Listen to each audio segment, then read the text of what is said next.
Rejoignez dès à présent la grande famille des abonnés de votre chaîne Sika TV sur les réseaux sociaux.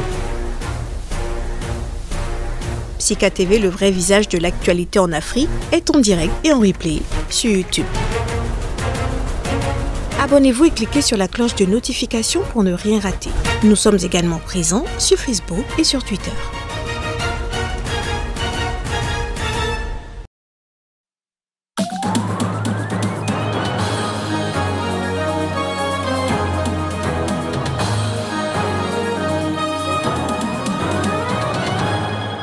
Un échec consommé pour le président zambien. Edgar Lungu, battu dans les urnes par l'opposant Hakainde Hichilema, a reconnu sa défaite et a félicité le vainqueur.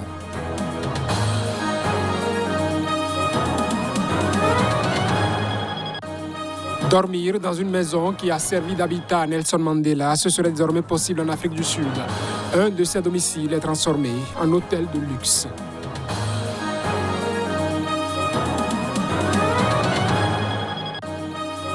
Des experts militaires américains coopèrent désormais avec la République démocratique du Congo dans la lutte contre les groupes armés. Dans le viseur, les forces démocratiques alliées ADF.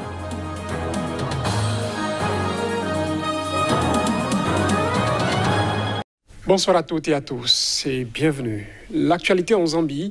Le chef de l'opposition, Hakainde Hichilema, a remporté l'élection présidentielle avec plus de 2,8 millions de voix.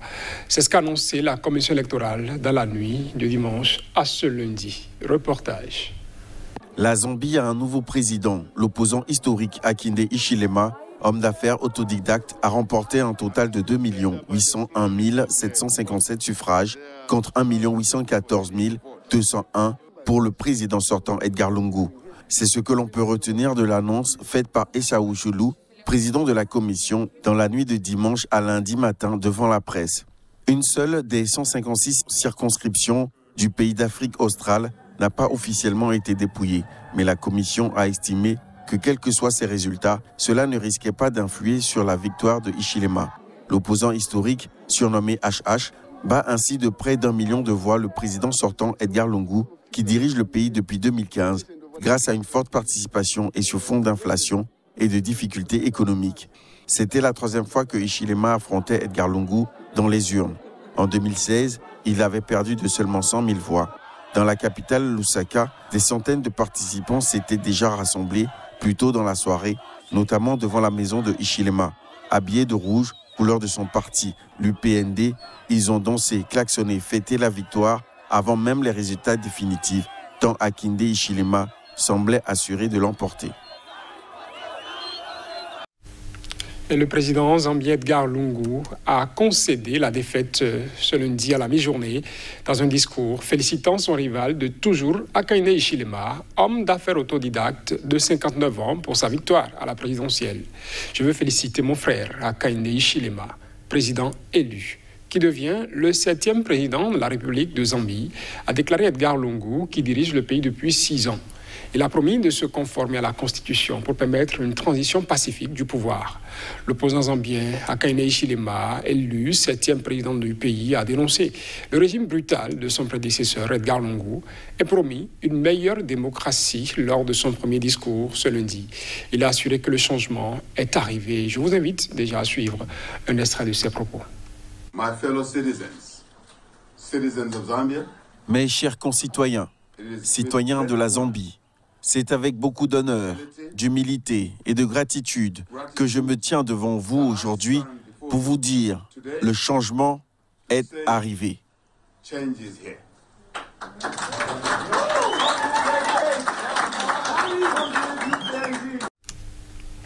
Le président congolais Félix Tshisekedi a autorisé dimanche des experts antiterroristes américains à appuyer l'armée congolaise dans sa mission de lutte contre le groupe armé Forces démocratiques alliées ADF. Elles sont présentées par l'État islamique comme sa branche en Afrique centrale. Suivant.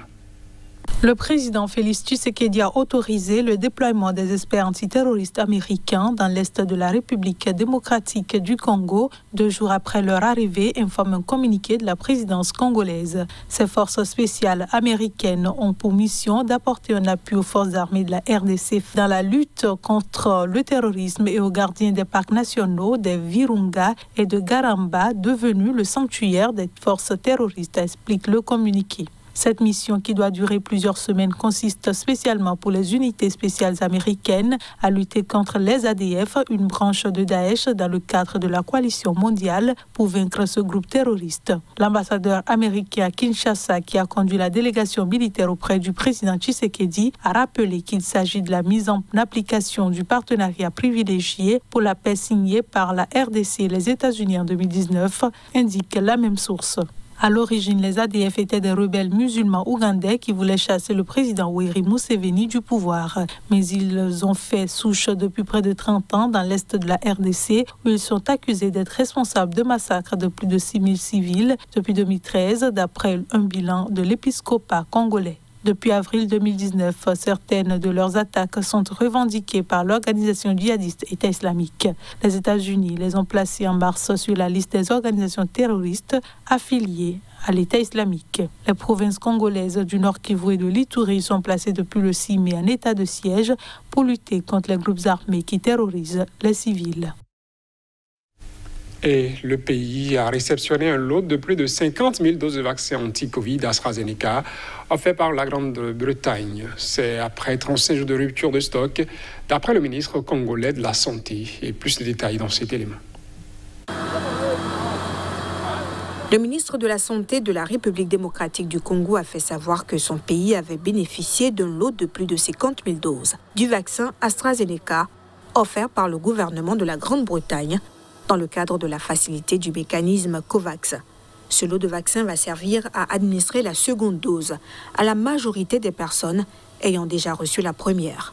Dans le pays de près de 90 millions d'habitants, seules 81 910 personnes avaient été vaccinées, dont 13 des 26 provinces au 10 juillet, date de péremption du dernier lot disponible de plus de 300 000 vaccins AstraZeneca, le seul utilisé en RDC. Parmi elles, 4 260 ont reçu la deuxième dose, mais 77 650 personnes l'attendent.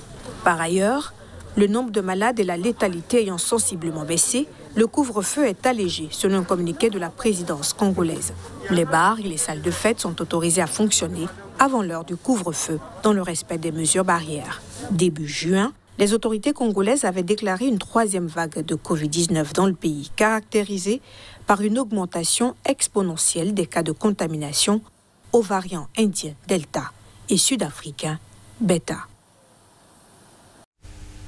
En Afrique du Sud, il sera bientôt possible de dormir sous l'ancien toit de Nelson Mandela, l'une de ses maisons à Johannesburg, dans laquelle il a habité entre 1992 et 1998, a été entièrement rénovée et elle a été transformée en hôtel de luxe par sa fondation.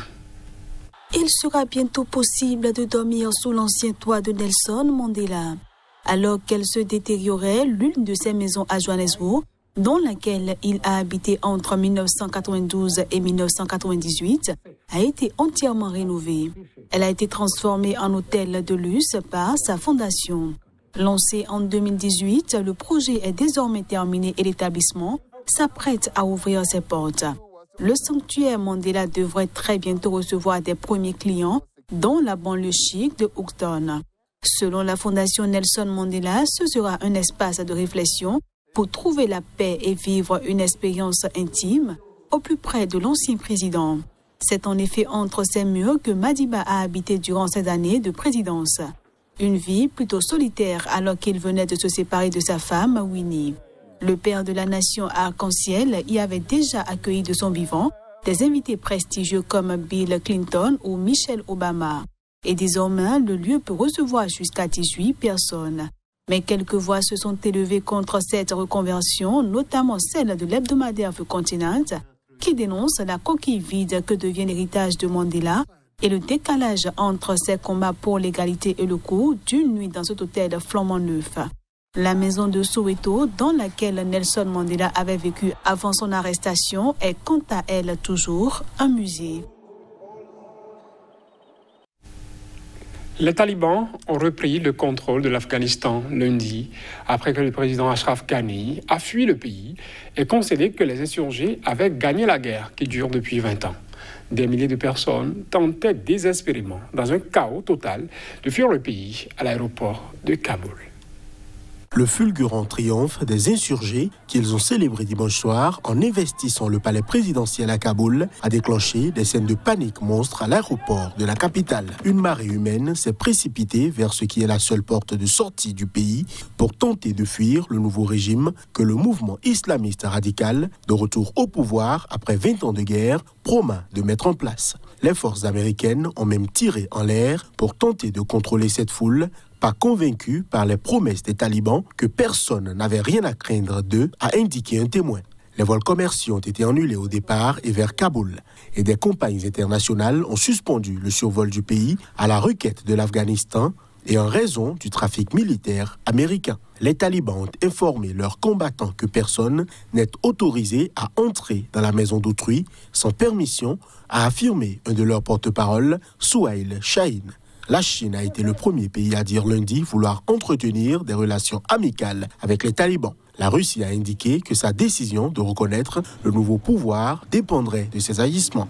A contrario, le ministre britannique de la Défense, Ben Wallace, a estimé que ce n'était pas le moment de reconnaître le régime taliban. Il a aussi qualifié leur retour au pouvoir d'échec de la communauté internationale. Le drapeau américain a été retiré tôt lundi de l'ambassade des États-Unis à Kaboul et mis en sécurité avec le personnel de l'ambassade regroupé à l'aéroport dans l'attente d'une évacuation, ont annoncé le département d'État et le Pentagone. Les Américains ont envoyé 6 000 militaires pour sécuriser l'aéroport et évacuer quelques 30 000 Américains et civils afghans ayant coopéré avec les États-Unis qui craignaient les représailles des talibans.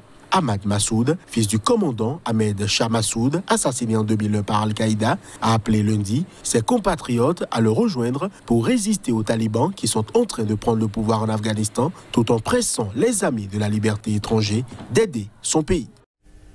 Et ça va être tout pour ce journal. Merci de l'avoir suivi. Nos programmes se poursuivent sur Sika TV.